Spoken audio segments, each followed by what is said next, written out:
to refresh your screen. If not, come out and go back in. But there are some experienced voyagers on tonight, so they should hopefully, this afternoon, should hopefully be able to talk you through it if I miss it. Tip prompt, that is how the guides get paid. We don't get paid by HeyGo, so anything you're able to tip we really do appreciate. And we do have sponsorships as well, so if you like a particular guide and want to give them extra support, you can sponsor them, and each guide deals with it differently. Reviews, at the end you may or may not receive an email to do a review. You may or may not be able to find it in your app to do a review, but if you want to review, the first part is all about the signal, the sound, that kind of thing, the image. The second part is about the tour and the guide. So if the image is horrible or whatever, there's technical issues, you do it in that section, and the other section is about the guide. So don't mark the guide down for technical stuff, because we're all human and we get really upset. Right? Okay, I think I've done everything now. Right, so where we are at Sligachan, which is the little river just ahead of us, but I'm going to take us down. It does look quite dark on the screen, but remember, you will be able to adjust these with a little tweak if you've got a little editing app. It's not too difficult. And I am going to take us down to the water. I was just sitting on a bench, which I've just realised is actually wet, so I'm now walking about with a wet bottom. But anyway, and this is just a little car park. I'm going to let you see right the way around, just so you can see. Isn't it beautiful? And that's the red coolins there. And you can see on the screen you've got this lovely, oh wow, you've got this lovely kind of pinky reddish hue. And when the sun is shining on it, it's very, very red.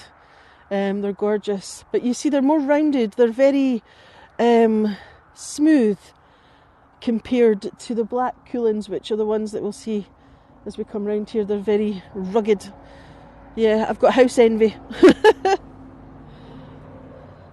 Oh, and just while we're here, there's a little bit of purple heather still, so I'm just going to bring you down and let you have a look at that. Okay, we've got a tiny, tiny bit of purple there. Don't know if you can see it, but that's the heather. Okay, hi everyone that's just joining. We are just slowly getting off this rough patch, because I've got my reading glasses on and I have no depth perception, so that really adds to the fun. Now, what I would say to you is, this water doesn't look too bad. When we get over to the other water, it might look very brown, and that's nothing to worry about. It's just because it runs through peat, and the peat cleans it for us.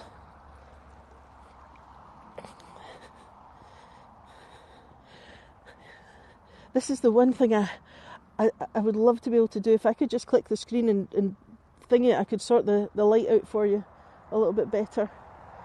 But yeah, so we're just going to head down and round. Now, I'm going to show you the sign for the hotel just quickly, because I'm saying Sligachan, but you'll be sounding that and thinking, what is she saying? So there you can see how it's spelled. And I'm just going to quickly, because there's nothing coming, let you get a little picture of the road there. You know, there's some people that like roads. Okay. Right. Okay. We'll talk about the river first. We'll have a wee look at it anyway. So the River Sligachan, basically there's a story that it's enchanted. It's got enchanted waters. But this is what I was talking about in the warm-up there. I was thinking I'm going to try and do a recording of this, so we've got it to take home. And then in November or February, we'll do an at-home, and we'll talk about the enchanted waters and some history as well of the area. Basically, the legend is if you wash your face in the water, you'll obtain eternal beauty. Yeah, there you go. So, and that's just a lovely little hotel just across the way there. Now, the old bridge that was built between 1810 and 1818, and that was built by the engineer Thomas Telford. Some of you might have known him, heard of him rather, because I've spoken about him on other tours. He built a lot of bridges. He was a very good engineer. He also built a lot of churches as well, little churches in places like Skye. Yeah. Now today the bridge is just for pedestrians and cyclists, because as you can see we've got this more modern, not so pretty bridge, which is for the cars. And the road that's going over is the A87, just in case anybody's wondering about it.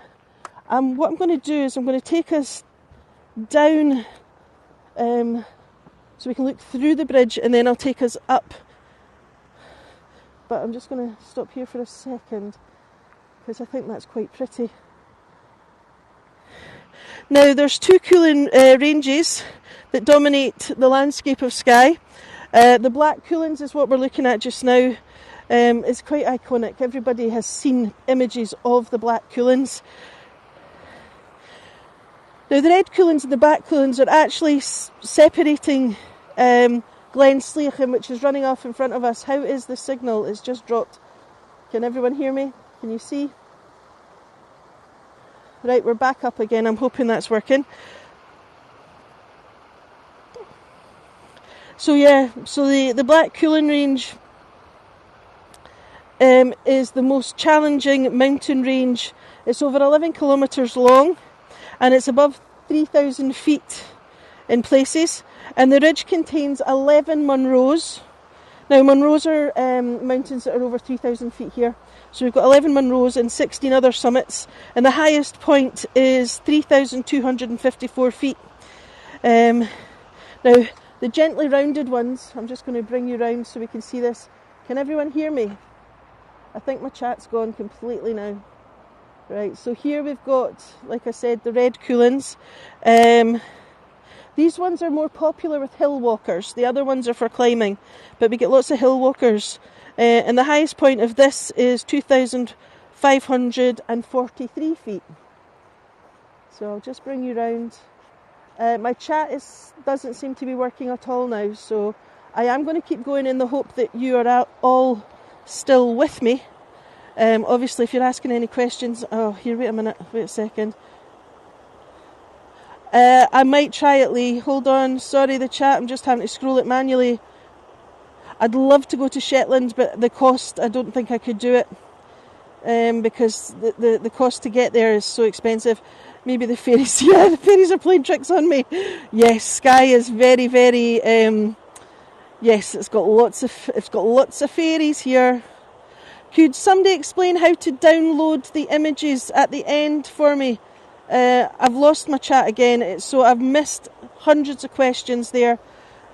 Sorry about that, but what I'm going to do is I'm going to try and take us over here and look through the old bridge, and then I'll take you and we'll go for a walk along the river, and we'll go up and have a look at the mountain guide statue. It's Mackenzie and Coley, I think we'll have a look at. Right, now this is the bit where you don't want to slip. Right, okay. Yeah, it's quite boggy, so I'm just kind of showing you all sorts of things at the moment so that I can get over here without falling. Right, please let that have been mud that I just slipped in.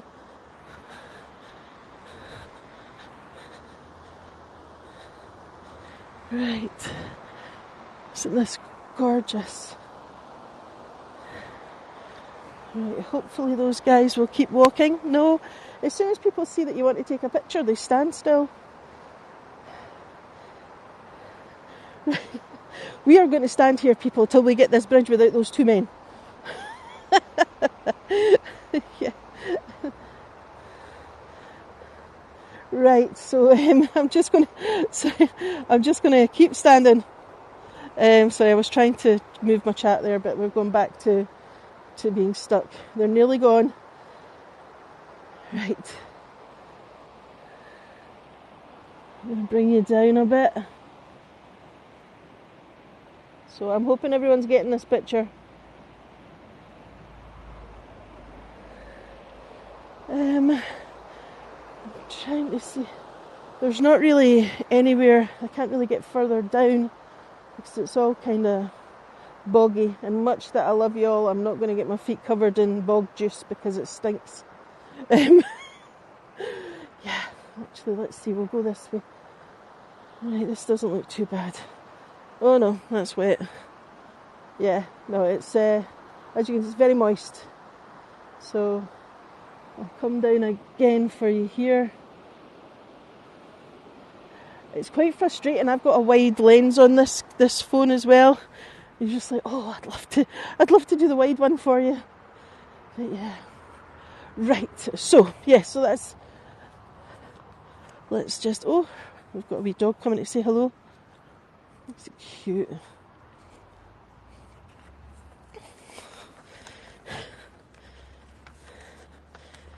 Right. Now, there.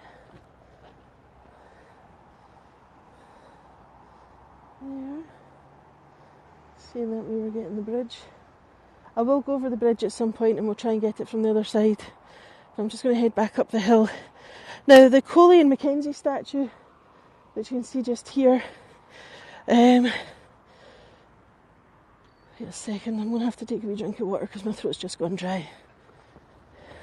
The joys. I still have that post-COVID nonsense going on.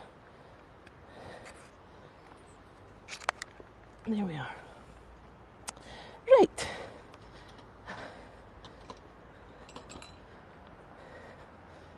Isn't that beautiful? Right. So.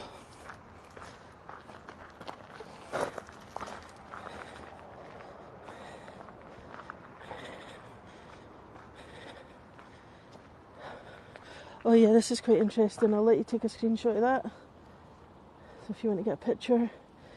I'll tell you about the wildlife and things anyway.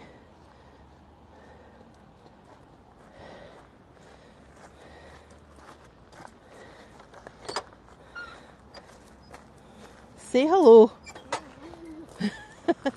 She's not saying hello. Oh well. Right, sorry. That was my daughter Florrie completely ignoring us. Oh well, right. So, like most tourists, Coley first visited Skye in 1886. Now, when he came, he was coming for fishing. Fishing was the thing that people came to Skye for, really, back in the day, which is hard to believe when you look at this, you know. It's mad. She has her moments. She's not too bad sometimes. Now, after seeing climbers, Coley actually set out to try the sport himself, and that's when he met Mackenzie. Now, as we look at these two statues, I will get you a closer look. Mackenzie's the one sitting down. And after several days, he admitted he needed some expert help, and that's how Mackenzie and the two became friends, because Mackenzie was a guide. Now, over the years, Coley and Mackenzie completed 10 first ascents in the Cuillins and opened a number of new routes. The skill that Coley learned on Skye enabled him to become one of the greatest British mountaineers ever. Now, Coley was a gentleman. He was a respected scientist. He was at the University College of London, and in addition to climbing, his hobbies included collecting fine wines and rare books. Oh, there's a wee bird. I don't know if we'll be able to get up to it. Now, Coley moved to Skye when he actually retired, and the two of them are actually buried next to each other. So they're buried next to each other in Struan, which is down this ahead. And their headstones are basically rough lumps of gabbro. Not quite pretty there. So who's that? That's better if we take it up the way. Now, Mackenzie's reputation as a first-class guide made him a really sought-after expert climber, and both men have peaks named after them. And no, I am not going to attempt to say them in Gaelic. I'm going to leave that for somebody that's got better at it than me. I've got basic.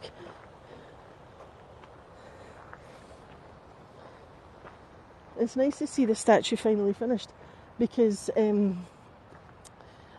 mound that they're sitting on was there for a long time, but I suppose it was COVID and things. The statue or whatever took a long time to finally appear. Look at that sky, isn't that gorgeous? Thank you.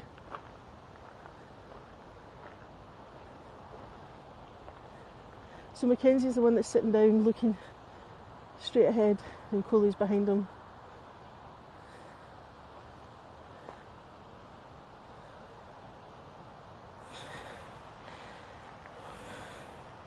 Now, John Mackenzie, who was the cooling guide, John Mackenzie was born in 1854, and he was born to a crofting family in Sconser. Sconser's just down the road.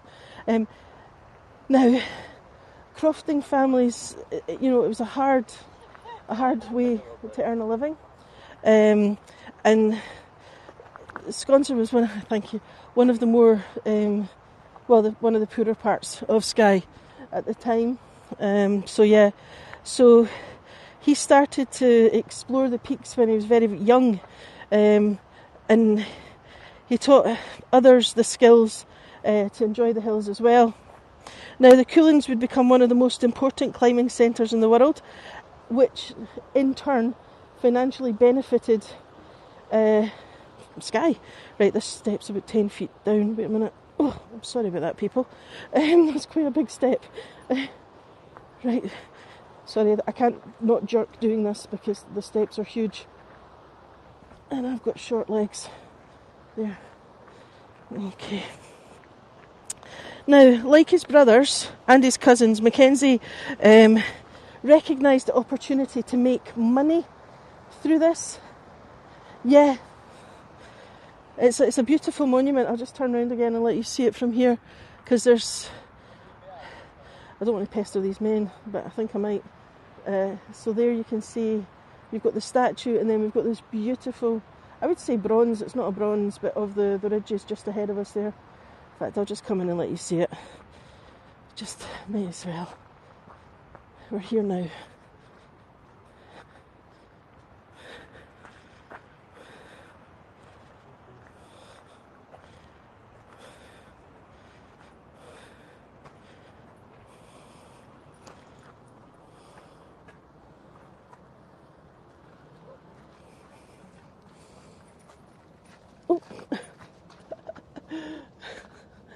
I was trying to let you see the peaks.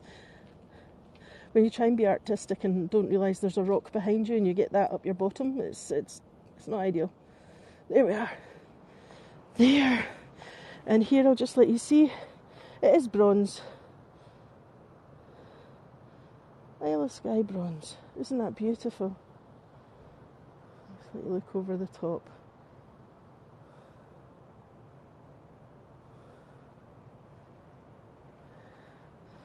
Right, so let me see. Man, we've gone 20 minutes already, that was fast. Right, I'm going to try and get you down to the water. Now, for both him and Mackenzie, that is, climbing had been a passion since childhood. Sorry, I'm concentrating on where I'm going just now because it's quite rocky. Ooh, this is fun mud. Sorry, I just wanted to get you the water view. Right, okay. Come over this way. Right. And I'm just going to go and stand here for a second so we can take that in. Yeah, right. So climbing had been a passion since childhood. And he made his first descent when he was 10 years old, which is amazing. But then if you've got this on your doorstep, and you're a child and you're inquisitive, you're going to do it, So Mackenzie became Britain's first professional guide of an alpine standard, and climbers valued his knowledge of the landscape and his safety record, and visitors found him great company as well. Apparently he was a really nice guy. Sorry, I know I'm missing chat here, but I'm so sorry. They're real time only. Oh, what have I missed? Sorry. Oh, right, thanks, yeah. No, We don't record them, but occasionally guides will do a recording so that they can play it back at home at a better time for people to see, which is what I think I'm going to do here, so that we can have a little bit of a longer time and do some of the legends and some more of the history, because it's such a stunning area. It's a shame to not take it in. Oh, right, there's the signal come back. Yes. So I'm just going to head us up the hill. Now, Sligachan Glen, I wish that man wasn't there, but he's doing exactly what I'm doing, so I can understand why he is. Oh, signal. There, we're back again. The signal keeps coming and going. Right, okay. So John Muir Trust maintains kilometres of paths here. And basically they're helping to replenish the natural ecosystem as well. Because you can imagine the amount of visitors that come, and not everybody sticks to the paths like they should, which does damage because it's quite a delicate area.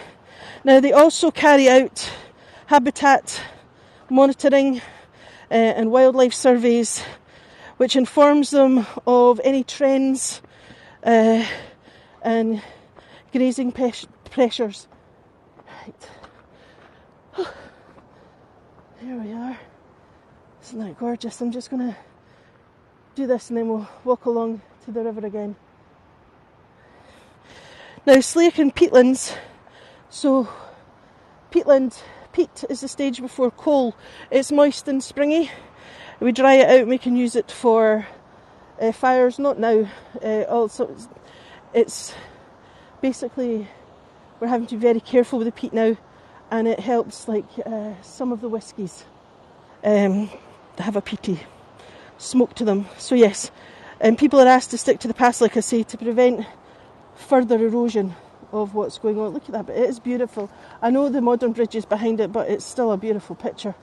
Now, peatlands at Glen Sligachan, are extremely rich in vegetation and in an enormous variety of blanket bog features, with some of the best examples of diastrophic, I'm probably saying that wrong, pool and loch systems in the UK. So I'm just going to come around this way and try not to slip.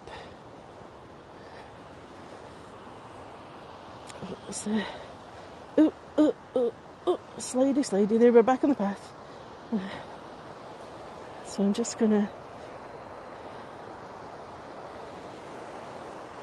There we are. I'm just going to take you along a little bit. Right, so yes. So we've got some of the rarest species of animals and plants, such as the sundew flower. I was going to try and get a picture of that into the chat, but I didn't manage. And it's a vital habitat in a special area of conservation, and it's protected as such under European law. Now, peat's actually really important for the environment as well. So the peatlands cover about 3% of the Earth's surface, yet they only account for 30% of the carbon storage of the world. So peat is a very good carbon store. And they actually store more carbon than all the forests combined. In Scotland, more than 20% of our land is covered in peat, and that equals around 1.7 million hectares. As well as being a carbon sink, peatlands improve water quality. They reduce the risk of flooding,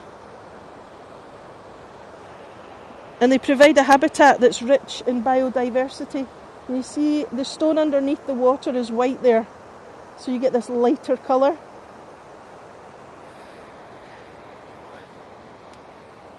Right, I'm just going to take us up for a little bit up the path.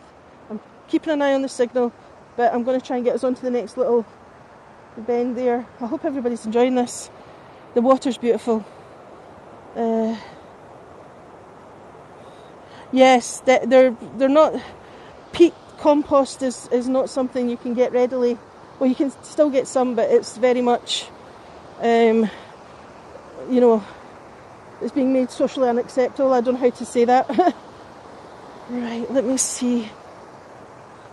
Right, the signal's still here as far as I'm concerned. It's looking good at my end, so hopefully it's looking good at yours.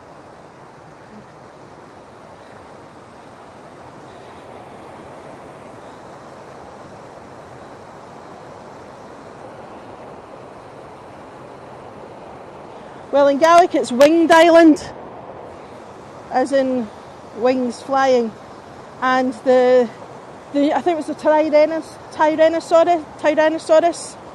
No, not pterodactyl. The pterodactyl that was found a couple of years ago on Skye has been named in Gaelic, and it's the winged dinosaur or whatever it is translated, but it's also the same name as Skye, which is Winged Island. It's brilliant.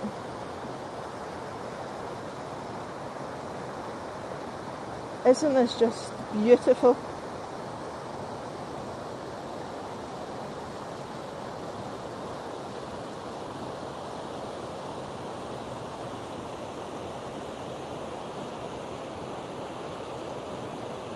And once that car's gone out the picture, that's lovely.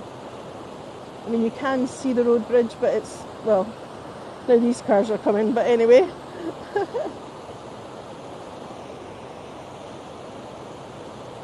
Now, yeah, I love the sound of the water. I'm just going to go one little bit further up.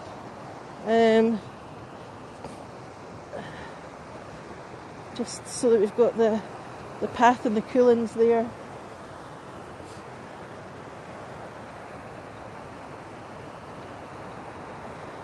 Isn't this gorgeous?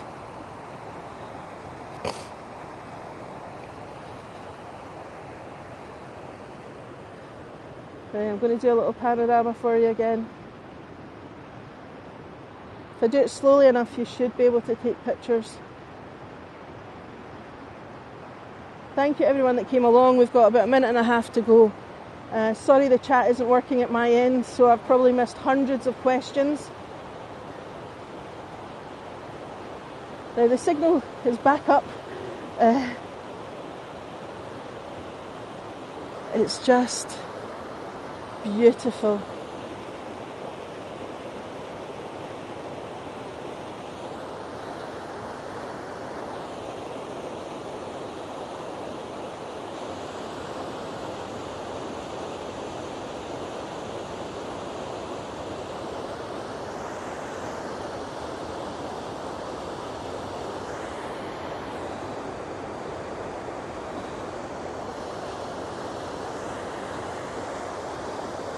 I'm just going to let you see the river.